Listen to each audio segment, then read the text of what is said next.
चित्त कहो श्री राधा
श्यामा प्यारी की कुंज बिहारी की।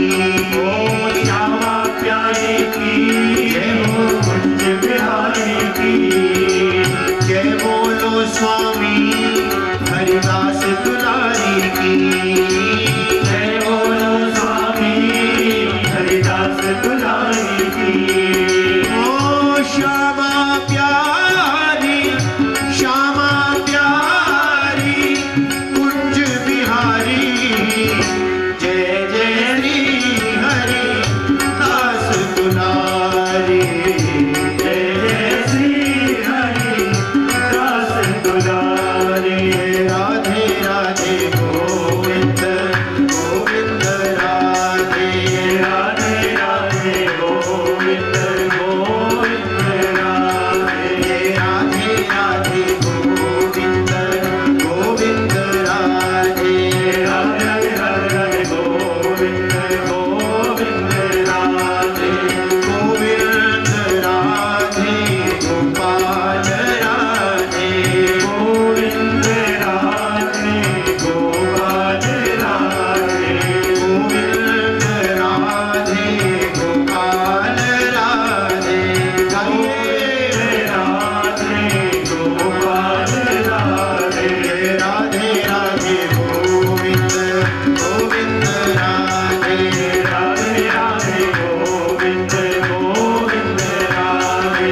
राधे राधे गोविंद गोविंद राधे। राधे राधे गोविंद गोविंद राधे। राधे गोपाल राधे गोविंद राधे गोपाल राधे गोविंद राधे गोपाल राधे गोविंद राधे गोपाल राधे गोविंद राधे गोपाल राधे। गोविंद राधे गोपाल राधे। गोविंद राधे गोपाल राधे। गोविंद राधे गोपाल राधे। राधे राधे गोविंद गोविंद राधे। राधे राधे गोविंद गोविंद राधे। राधे राधे गोविंद गोविंद राधे। राधे राधे गोविंद गोविंद राधे। राधे राधे गोविंद गोविंद राधे। राधे राधे गोविंद गोविंद राधे। राधे राधे गोविंद गोविंद राधे। राधे राधे गोविंद गोविंद राधे। बोलो भक्तवत्सल भगवान की जय।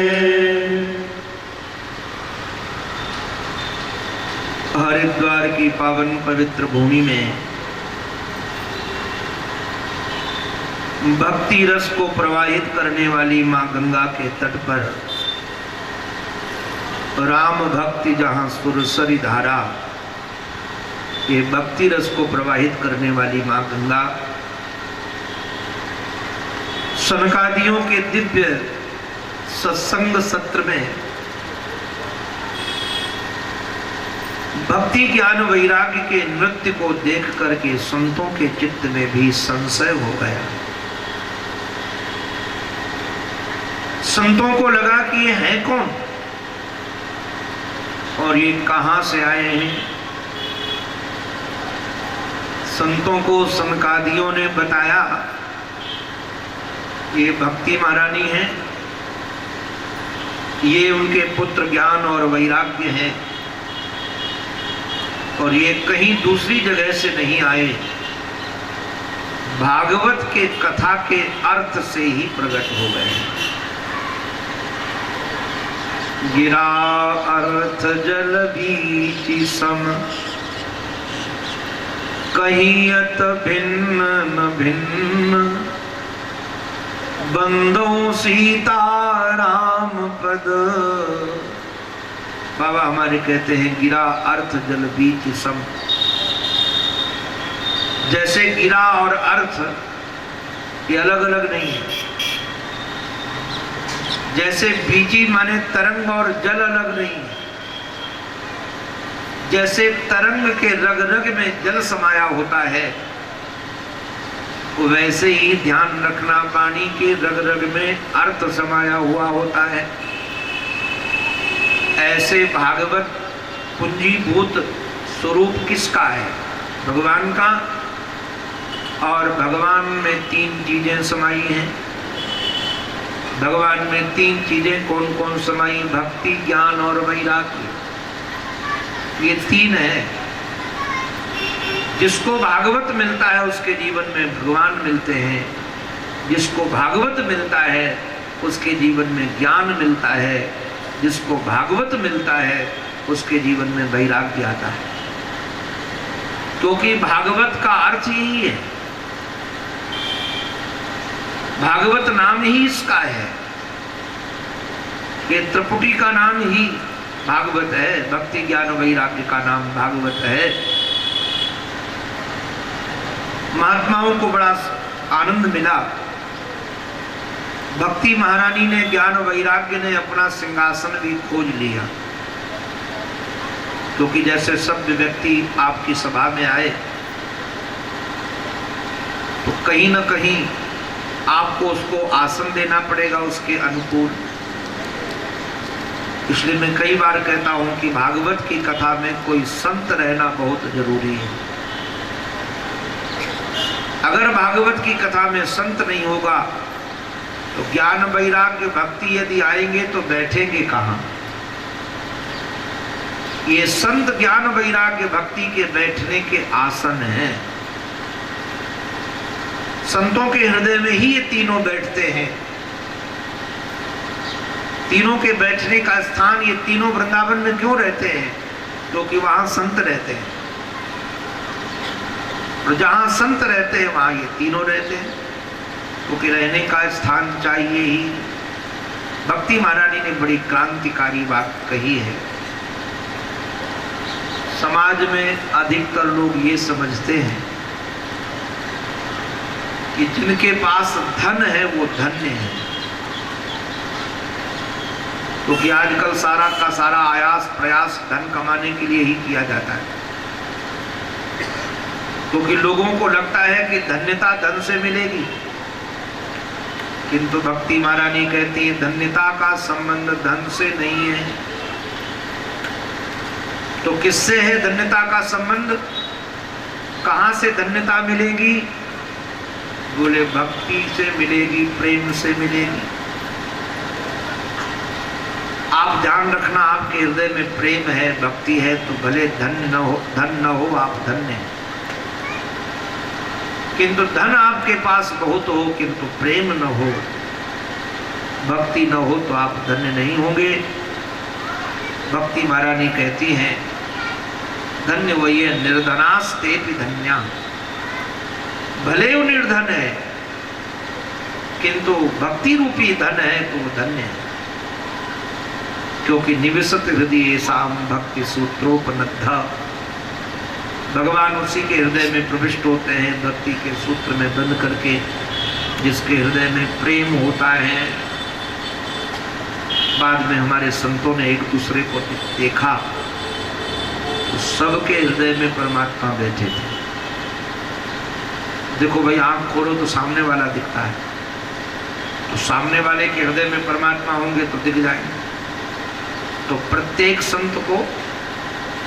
संत के हृदय में परमात्मा का दर्शन हो रहा था। परमानंद चिन्ह मूर्ति मधुरो मुरलीधरा।